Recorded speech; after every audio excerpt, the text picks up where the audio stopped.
Hello there, welcome. 21st edition of the DNS podcast here. Just Eddie today, flying solo. How to get you guys caught up in the NFL, all the action, the crazy week it was. Not a great week for me, as you know from listening. I'm a Giants fan, so first thing on that docket will be breaking down that game. Also lost my fantasy matchup versus Joe, much maligned Joe, who has vanished from DNS, and me and G make fun of, but Joe is a member, and he had a pretty good week in fantasy. It's one of those tough weeks, you know, where you put up like 150 points, top 3-4 score in your league, and you still find a way to lose. So, I mean, you'll be happy about your team's good performance, but I still lost in the end, so Joe had a good week. Kudos to him. Anyway, the Giants. Let's get right into it. I mean, look, going forward, I wouldn't have picked the Giants to win that game, if you're being honest. I mean, the Cowboys, I have them, spoiler alert, to win the division. But you know Eli and Jerry World plays very well. So, whatever. Fast forward to the end. What is it? Like 6? They're up 6, like a minute and change left. And, Coach Coughlin sends in a play. Eli runs the play, but he tells Rashard Jennings in the huddle to not score. And he gets tackled around the 2-yard line. He says, stop at the inch-yard line. He said, get as close as you could without scoring. So that's what happens. Next play, Eli Manning rolls out to the right side. Apparently today the NFL has said the refs missed a holding call on the Giants side. I'm not sure if it was Fells or if it was Donnell, but they held the tight end. He didn't get open. Eli threw out of bounds, which, again, awful play. Should have laid down, or better yet, the play should have been just a running call. You have to kill the clock at that point of the game. And the next play, obviously, was the field goal. Cowboys come down the field, score. Giants have 7 seconds left. Yada yada yada. You know the rest. The aftermath, though, is the crazy part, because how do you win 2 Super Bowls and not understand the play call in that scenario? How do you understand that you have to run the ball? Because, put it this way, you run the ball twice on 3rd and 4th down. Even if they stop you both times, that's 35 seconds per play. The play clock is gone. Eli wasn't doing that. Eli was not letting the ball. He wasn't snapping the ball around, the 2-3 second mark. He was snapping it with 12, 15 seconds to go. So, I mean, the time management between him and Coughlin was terrible. With either the play calling from TC or from when Eli was snapping the ball, it's just like these guys have never been, in a tough spot before. And Eli's a clutch guy. He's a clutch quarterback. That's the one saving grace he has for being a mediocre, statistically, except maybe for last year. All the mistakes he makes, his one saving grace is that he's a clutch guy. If it's a 4th and 2, you to convert a play, you want him at quarterback. At least I do. I feel comfortable with him. Coughlin, same guy. Won 2 Super Bowls, great coach, knows what he's doing. And the first week, you're setting off, the really bad example with that play. So Tom Coughlin after the game said he wanted to win that game. His intention was to score points there, to go up 2 scores, to make it virtually impossible for the Cowboys to win. And I agree with that. He calls the play Eli in the huddle. Like I said before, tells Rashard Jennings not to score. That was not from Tom Coughlin. That was directly from Eli. So for him to come take the blame after the game, that was my fault, whatever. It's nice of him to stick up for Eli again, but that falls squarely on Eli's shoulders. Now you have Rashard Jennings and coming out in an interview saying, I could have scored if I wanted to. I was told not to. Great, man. But why throw your team under the bus? So then you have this whole mess where you have the coach saying one thing, you have Eli saying another thing, and you have running back throwing both of you guys under the bus. So it's a huge mess week 1, and I think it's a bad loss for this one reason. It's that one of those wins that if you came out of Dallas winning that game, then you could say, okay, our season's going in this direction. We're 1-0. We have a game versus the Falcons week 2, and then we have a winnable game versus the Redskins week 3. You could potentially come out of that, 3-0 and shock the world and everyone, especially with all the NFC East teams losing. The Redskins lost to the Dolphins and the Eagles lost them to the Falcons. You could have come out there in first place, sole position of first place, and the season could have had a different feel to it. It could have had a different mentality going forward, and it matters every game. As there's only 16 games, this game would have mattered, and to now lose a game in the fashion they did, for a fact the locker room is not feeling too well. Another problem I had with that game, too, was the 3rd down conversions with Preston Parker. Victor Cruz is not going to play for a while. Not playing this week, not going to play next week. Apparently has a calf injury. I'm not sure if I buy that. The guy had massive reconstruction, surgery of his knee. I don't know if it's a calf thing. He could walk for Fashion Week, but he can't play for the Giants. Whatever. That's not the point. Point is, there's a guy on the roster who they cut who scored 2 touchdowns with Aaron Rodgers and the Packers, and that's James Jones. You're telling me the team couldn't have used James Jones in that situation? A veteran guy like that, sure-handed guy like that, who had monster seasons up in Green Bay? He wouldn't have caught one of those balls that you put Preston Parker in, who dropped countless third-down conversions. I believe there's 3 of them. I usually trust everyone. Trust in Jerry, great drafter, signs the right guys, but that's just a terrible decision on the front office part and Jerry Reese's part to not keep James Jones on their roster. If the Packers could use him, you're damn well sure the Giants could use him. The Packers are talented. The Giants, outside of Beckham, right now they have nothing. Randall was a no-show in that game. I mean, Beckham had his 5 catches, kept the streak alive. Nothing great. It was a very mediocre game for the offense. It was a terrible showing for Preston Parker. Terrible decision by Eli. I'm not sure where his head's at. You take the sack there, you run the ball down their throat, you score on third down. If not, run the play clock. You should have snapped. I mean, just so many things you can go wrong. So I'm not feeling too great about this season. I think, like I said, that win, you win that game, maybe you start the season 5-0. You lose that game, I feel like now the season can go 1-4. It's just one of those things where I'm sorry, 1-4. It's 0-5. If they, that's just how I feel. I feel like it's one of those really bad losses that sting, can't get the taste out of your mouth, because to lose a game like that it's atrocious. So give it away, I guess, when they're playing Atlanta this week. Atlanta's coming to town, who beat the Eagles on the last second interception. The Eagles had the ball back. I'm liking Atlanta this week. I'm not really liking the Giants at all. I don't think they rebound from this really well. I think they'll beat Washington week 3. They're playing the short rest, 4 days rest, Thursday night game, but not liking them versus Atlanta. So I guess we'll start this solo NFL preview. So I'll pick the games this week. I'll give a little synopsis of what I feel on each team. Hopefully this podcast is up tonight. Today's Thursday, the 17th, so hopefully one of our great other writers and contributors like Joe or Gene could post this before the game starts. But the time is around almost 6:20. So I'm letting everyone know that these picks will be in for the Thursday night game, and I'm going to go with Kansas City versus the Broncos. Really impressive showing with Kansas City last week. Travis Kelce going to be a monster this year. Jamal Charles, obviously everyone knows what he could do, even with limited touches, just a great player. They're getting Jerry Maclin in there to work again with Andy Reid, help Alex Smith out a lot. We all know that a receiver hasn't scored a touchdown for them in over a year. That'll change. That'll change with Maclin. He's just too talented not to.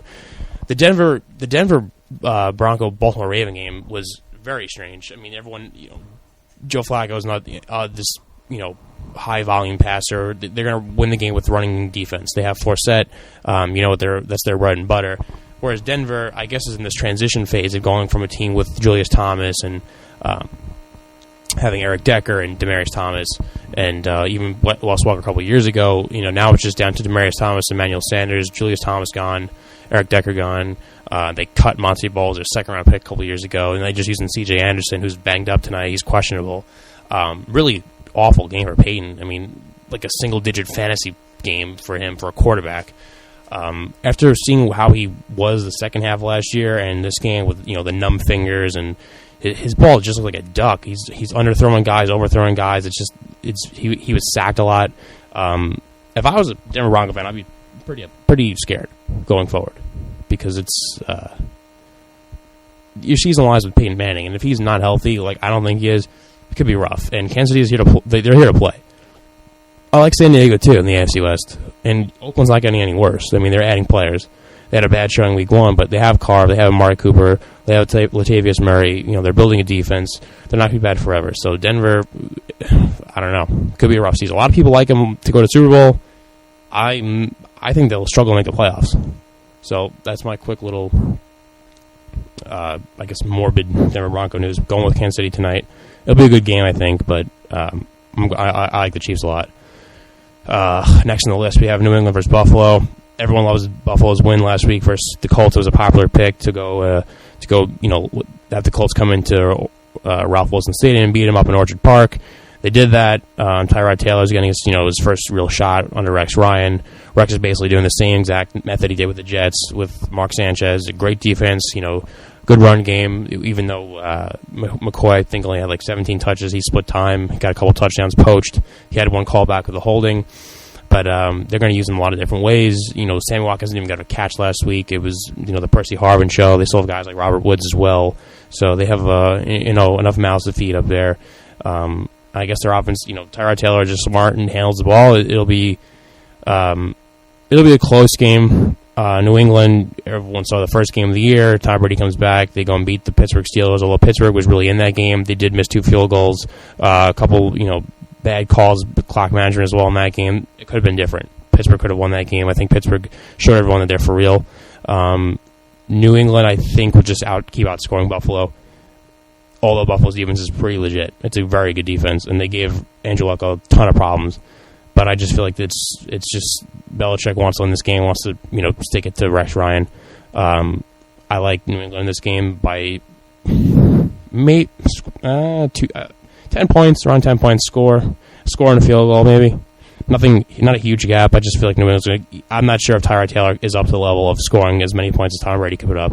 Gronk's a monster. I mean, he had a great game. So I'm not sure anyone can really cover him. But Buffalo is for real this year. Everyone in the AFC is for real. I like all the teams in that division. Next game, Houston and Carolina. Not really interested in this game whatsoever.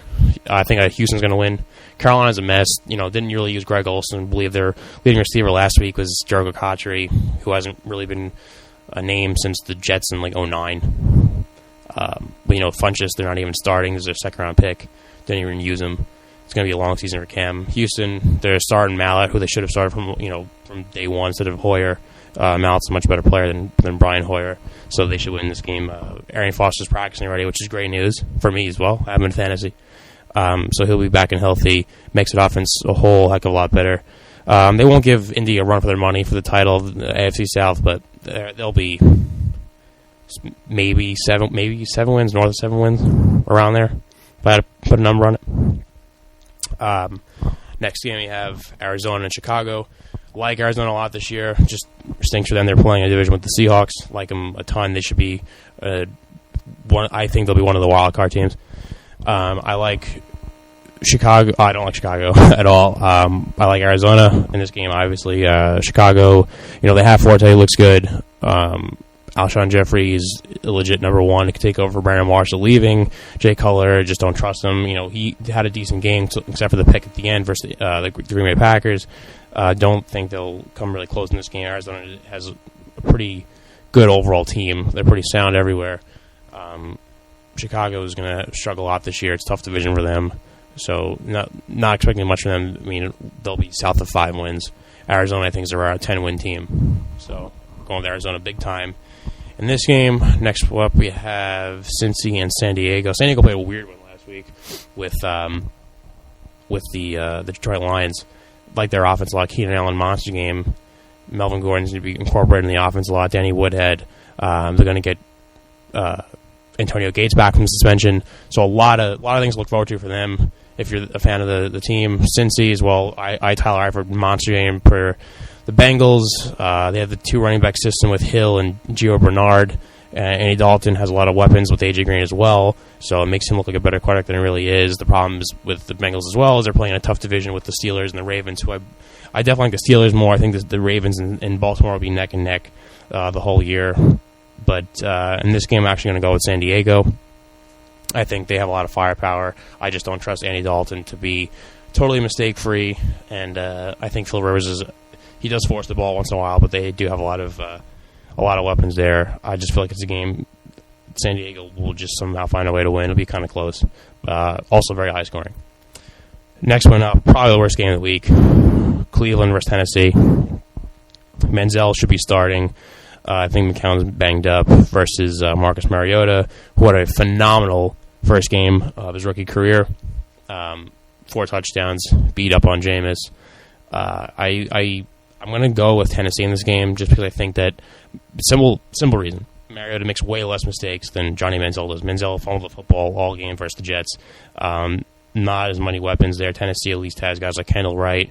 I know Bishop Sankey had a pretty good game. Don't think he's a great player, but had a good game. Their defense showed up too, so I think the defense showed up versus Cleveland last week. They'll show up again this week. So I'm going to stick with the Titans there. Next team, we have Minnesota and Detroit. Minnesota was in one of the most boring games I've ever watched in my life. The Minnesota versus San Francisco 49ers Monday night game, the second Monday night game, they started at like 2 a.m. It was awful.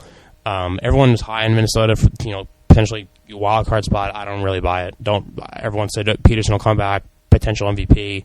He looked, it wasn't just his fault, but he was non-existent, not really a factor. So I'm not really too high on them at all. Detroit, I like to win this game. Don't love Detroit overall. Oh, Detroit's one of those teams that they'll win games they shouldn't and lose games they shouldn't, and that'll make them an average team. They'll be around 8-9 wins. That's all I really see from their ceiling. Stafford just too many mistakes. I think Megatron's on the downslope of his career. I wouldn't really put him in the elite group of receivers anymore. He'll only play 10, 12 games at max anyway. He's not in the elite group. He's not in the Antonio Browns, Marius Thomas, Odell Beckham, elite group of receivers. He's I believe he's north of 30, so he's going to start to decline. Obviously, he's still Calvin Johnson, but the offense isn't explosive enough to keep him there. Amir Abdullah had a good first game of his rookie career. I see them winning this game, just don't see him really making that much noise in the NFC North. Next game up, another game's kind of a stinker. Saints, Bucks, NFC South matchup. Going to go with the Saints. Don't really expect them to do anything this year at all. Breeze getting up there in age. They got a couple weapons and Cooks, and Ingram had a pretty good game. No Jimmy Graham. They'll just be a mediocre to average team. Defense under Rob Ryan looks pretty bad, but they should be fun this week versus Jameis, who was up and down like everyone expected. Week one, I think he'll hopefully watch the film what he did and be a little smarter this game. The defense of the Saints is pretty bad, so Jameis is smarter. Could be closer than it should be, but I think just having Drew Brees is just that much of an advantage. I'm not sure if Tampa Bay could stop Cooks and all the guys they have, Nick Toon, Ingram, Colston, just too many guys there. So I want to go with New Orleans in this game. I already picked the Giants and Falcons. I think the Falcons are a weak team. I just think they're better than everyone else. That division is pretty bad. The Saints aren't good. The Bucs are not going to be good with Jameis. I like Jameis, but I just don't think this year the Bucs will be anything spectacular. And Carolina's hurting real bad. There's no top receiver there. Losing Benjamin really changes the whole thing, the whole dynamic of the team. Jonathan Stewart, just don't trust to stay healthy. He's not what he was. Cam can't do it alone. Luke Kuechly had a concussion, so once you lose him as well, the captain of your defense, it's going to be a rough season. Atlanta just by having a great quarterback, Matt Ryan, having a great receiver in Julio Jones, who also is in that elite group. Roddy White's still no slouch. They have a bunch of running backs there, guys like Coleman and Devontae Freeman, so they'll have a committee system. They're improving their offensive line. They just signed Jake Long. They have Jake Matthews there already. I like their offense. The defense is not that great. But when you could score, 25, 30 plus a game, you'll be okay. For that reason alone, a very average Atlanta team will win the NFC South. The Giants, I just don't trust their defense. I just think they're going to be a total mental midget team after losing that game versus the Cowboys. That's just how I feel about it. Unfortunately, the quicker Cruz gets back, the quicker they get a win and can put that behind them, the better. But I think that's coming week 3, the Thursday night game versus the Redskins. Next matchup we have Pitt and San Fran. I talked a little about before, but Pittsburgh, I like them a lot. I like how they played versus New England. I think they could have won that game. I like everything there is to like about Antonio Brown. He's phenomenal. They're getting Le'Veon Bell back soon. They're getting Martavis Bryant back after week 4. Big Ben had a great season last year. The defense is going to always be strong. Just a really good overall team. San Fran really didn't show me. They won the game, but I don't think Minnesota was that good at all. I think they're going to have a tough time versus Pittsburgh. San Fran really couldn't do much on offense in the first half of the game. I think it's going to be a rough season for them and a really tough division where I think they're easily the worst team. Arizona's much better. St. Louis is a real team on the rise, and I still think Seattle's the cream of the crop in the NFC, the whole conference. So I'm going to go with Pittsburgh that year, this game, sorry. And San Fran will have a pretty long, struggle-full year under Jim Tomsula. St. Louis, Washington next. I just talked about St. Louis. I'm picking them in this game easily. Washington's one of the worst teams in the league.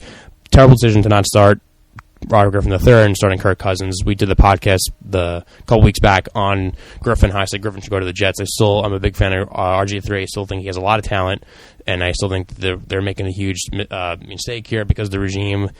just doesn't fit. He doesn't fit their offense, and they don't like him, and they don't like that he's good friends with Dan Snyder. That's just what it comes down to. But he's a better talent. He's better than Kirk Cousins, and the sooner they realize that, the sooner the team will be better. But he will not be starting there probably ever again, unless due to injury. But he'll find a new team next year. They're going to be the bottom of the NFC East. They're going to be one of the worst teams in the NFC, the whole conference. So I'm going with St. Louis. St. Louis's defensive line is phenomenal. Their defense is great. I think Foles can win them games. They have playmakers, guys like Tavon Austin. Todd Gurley apparently is practicing. Signs pointing up for St. Louis. Like the Rams a lot in this game. Like the Rams to be almost near a 10-win team as well. That whole NFC West. The top 3 teams in the NFC West are very, very good. So keep an eye out for the Rams this year. They're my surprise team. Next game, Miami versus Jacksonville. This should be a bloodbath. Miami should, just destroy them. Lamar Miller, Jarvis Landry, Tannehill. They have to just find a way to not let Jacksonville even have a hope in this game. That's what it comes down to. Bortles will make mistakes like he always does. Had 2 picks last week, I believe. They're just not a good team at all. For a team that's been bad this long, there's no real bright spot. They're not drafting the right way. They're not getting big-time players to change their defense. I think Miami's a really good team. I think the whole AFC East is very good. Big game for Miami, who kind of struggled last week versus Washington. They're going to wipe the floor with Jacksonville. Miami, I think, could be near anywhere between an 8 and 10, 11 win team this year. I really believe that. Baltimore, Oakland, basically the same exact thing I just said with Miami and Jacksonville. Baltimore, I like them a lot in the AFC North to challenge the Steelers and the Cincinnati Bengals, although I'm still picking the Steelers to win, but Oakland's not very good, but they are actually moving in the right direction. I still like Eric Carr. I like their running back with Murray. I like their receivers with Cooper now. Their defensive players, Khalil Mack, should be one of the best sack guys in the whole league. But Baltimore is just a better overall team, better coach team. Flacco will always find a way to win. Even without Terrell Suggs, I still think their defense is good. They have guys like Steve Smith. They're getting Rashad Perriman back, who's a deep threat. Forsett had a great year last year. They'll use him to all his capabilities. He'll catch a ton of balls out of the backfield. I like Baltimore to win this game, 2-3 scores. So I'm definitely picking Baltimore. Baltimore should, they'll be in the running for the AFC wild card, if not winning the division. Next up, very good game. Dallas and Philadelphia. Dallas coming off the crazy Giants game. Philadelphia coming off a really bad loss, but looked pretty good versus Atlanta. A lot of people I see are split on this game. I have Dallas, even with Dez Bryant's injury, which is unfortunate for them. I have Dallas winning the NFC East. Bryant will come back eventually. If not, there's still enough guys. They have Jason Witten, they have Cole Beasley, they have Terrence Williams, they have the whole running committee system with Dunbar and Randall and Darren McFadden. So they'll be fine. Their defense is pretty good. Their offensive line is the best in the game. Dallas won the division. For this game, I'm picking Dallas, and this is the one I'm least sure about. I think Philadelphia could have a game where they, Dallas did have a lot of turnovers, and Giants capitalized off those turnovers, but just couldn't find a way to, put the foot in their throat. I don't think Chip Kelly will be as dumb as what Eli and Coughlin did. A lot of people like Bradford. The whole Eagles offense at some points looks scary good. Just what they could do with Murray and Matthews and Sproles, and having they drafted Aguilar with Jordan Matthews and Ertz at tight end. I mean, there's just so many guys on that team. So they could, either they could put on a clinic and win this game by a couple scores, or they could be slowed down by Dallas. If Dallas chews up the clock like they did versus the Giants too, time possession matters a lot. Eagles like that fast tempo to tire the team out. Dallas wants to slow it down. Complete polar opposites here. That's going to be a key matchup. I think Dallas will still find a way to hold on, win this game, and control the clock. But I think Philadelphia is no joke. They're a real threat to go pretty far in the playoffs. Both teams, I think, have double-digit wins. Seattle and Green Bay, probably the best matchup of the week. Phenomenal teams. I think these teams can very well find their way to the NFC Championship game like they did last year. Russell Wilson has never lost to Aaron Rodgers and the Packers. I'm going to go with Seattle. I think last week was a fluke in terms of bad coaching by them, late game situations with the run call on fourth down and the whole botched kickoff. That was just a weird thing. Pete Carroll saying he called a regular kickoff, and then you see Hauschka kicked it off, and he said, "Oh yeah, my foot got jammed in the dirt." Like it didn't. Like everyone saw that. It was not. It was a design, short squib onside kick, and it backfired. But I still think that the St. Louis Rams are for real, so it's not a terrible loss. Just you expect better coaching from a guy who's been in a Super Bowl and won a Super Bowl. But I'm going to go with them. Green Bay. I still think that Jordy Nelson, everyone says Jordy Nelson injury doesn't hurt them as much as it should. I think it does. I wasn't really that high on Davante Adams. I don't think it's fair to say because we lost this player that we could just replace him with anyone. I think Jordan Nelson is a very good receiver. I don't think Davante Adams is on his level. You can't just, put in anyone you want, expect the same results. It's not going to happen. So, I'm going with... Oh, I almost sneezed there, jeez. I'm going with Seattle, and this game will be a close one. Game of the week by far. But I trust Russell Wilson to come back and have a smart game. I think... I think Marshawn Lynch will run. I think both running backs will have very good games, Lynch and Lacy. It'll be a tough game to score. It won't be that high scoring at all. I think it'll be around 17, 20, 23 points max for both teams. Seattle and close, maybe like a late field goal. I think Pete Carroll will just find a way to not be as dumb as he was last week, basically. So I'm going to go with Seattle in that one. Both teams win the division. Both teams, I think, will end up in the NFC Championship game. Those two are at the top in the NFC by far. Last game of the week, Jets, Indy. Jets come off a great win, doing what they should do with worse teams. Fitzpatrick looked pretty good. Had a pick, luckily, taken away by Brandon Marshall. Made a great play. When he gets the ball to Marshall shows you what kind of receiver he is, man. He's legit. Chris Ivory runs very hard. Chris Ivory is a scary guy who you don't want to tackle. I think he had 2 touchdowns for the Jets. The ground and pound game is going to work for them. Oh, by the way, they have a guy like Eric Decker. They're going to get back their second-round pick. The receiver from Ohio State was like Devin Smith. Come back, injure another weapon for Ryan Fitzpatrick. The defense, as everyone said, would be great, and it was. They got to Manziel and made him look silly sometimes in that game. But you're now playing Andrew Luck, who I'm sure wants revenge of what happened last week with the Bills. He looked kind of lost out there, had a tough game with them. All these defenses, though, in the AFC are very good. But I think I'm picking Indy. I think Indy will win the AFC South. I think even without T.Y. Hilton in this game, which looks like he's not going to have him, there's still enough weapons there with Andre Johnson, Dante Moncrief, Dwayne Allen, and Colby Fleener, and whoever they're putting in at running back. They have enough guys there, Frank Gore and company. So I'm picking Indy in this game. I think Indianapolis, they're not going to be able to keep. They're going to score a ton of points. They're not going to put up with the Jets' offense can't keep up with them. Even despite the Jets' defense, if the Jets' defensive line gets them, that's their only real chance to win. I just can't see the Colts scoring less than 23, 24 points in this game. They're going to be over that. The Jets, I'm just not sure every week. They don't play the Browns every week. They're not able to score that many that many points again. But I still think the Jets will be around a 10-win team. 8, 9, 10-win team. I'm not sure if they'll win the division. I think the Pats will the Kings, but it'll be close. So I like them a lot. So I gave you all my division winners. I have Dallas, Green Bay, Atlanta, Seattle, New England, Indianapolis, Pittsburgh, and Kansas City. My pick for the Super Bowl. Drum roll, please. I'm going to have Pittsburgh in it, and I'm going to have Seattle in it, with Seattle getting revenge. Super Bowl hangover for them. They should be a dynasty. They should have won last year if they handed the ball off. If you watch the league, they made that joke a couple times with Marshawn Lynch. The first episode was a couple weeks ago, last week, I think. It was pretty funny they did that. At least Lynch has a good sense of humor. I like them in the Super Bowl again. I just think the NFC is a little bit weaker, and I think that I shouldn't say weaker. I just feel like that they're going to be the team that everyone's going to have to come to them, and they're going to run through the gauntlet to get to them. So whereas the AFC is kind of just mixed. There's really no one who's a sure thing, maybe besides the Pats. There's still questions about Indy. I think Denver's on the decline. For that reason alone, I think just Pitt's been there before. I think Pitt looked really good versus the Patriots. I think the both divisions are tough, the East and the North and the AFC. But I think that maybe give the slight edge to the AFC East just because the defenses are all very good, and everyone actually improved on offense with the Jets getting Marshall now and having Marshall with Decker, and Buffalo Bills getting McCoy.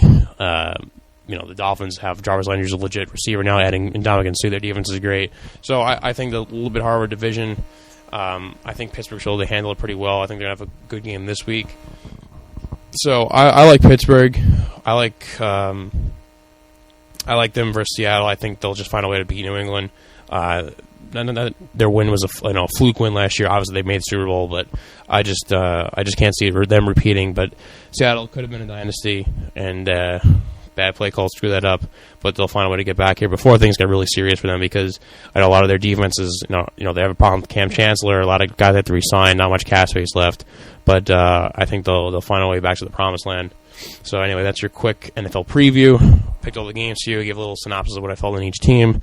As we get closer and closer to NBA and NHL season, we'll get some more podcast stuff on that, some blogs out on that. We'll get a lot of MLB playoff pennant race blogs. Crofts, I know, a big Met fan. We'll get stuff on them. Hopefully the Yankees hold on, make the playoffs. We'll follow them as well. So it's a fun time around here in New York. And obviously week to week with a lot of NFL stuff. So hopefully the schedules are a little bit easier. We can get Joe and Gene, whoever else is on here to podcast, so I don't have to do this thing solo in my garage. So, again, thanks for listening. Those are my picks. We'll tweet it out. Keep following us at DNS_podcast and at Edward L. Murphy on Twitter. Go to the site, dishingandswishing.com, and read all our stuff. The podcast will be up there. You can go on the YouTube page as well. It should be linked from our podcast page. Go back in the archives. You could listen to anyone you want. So, again, thanks for listening, and this should be up soon, and I'll talk to you next week.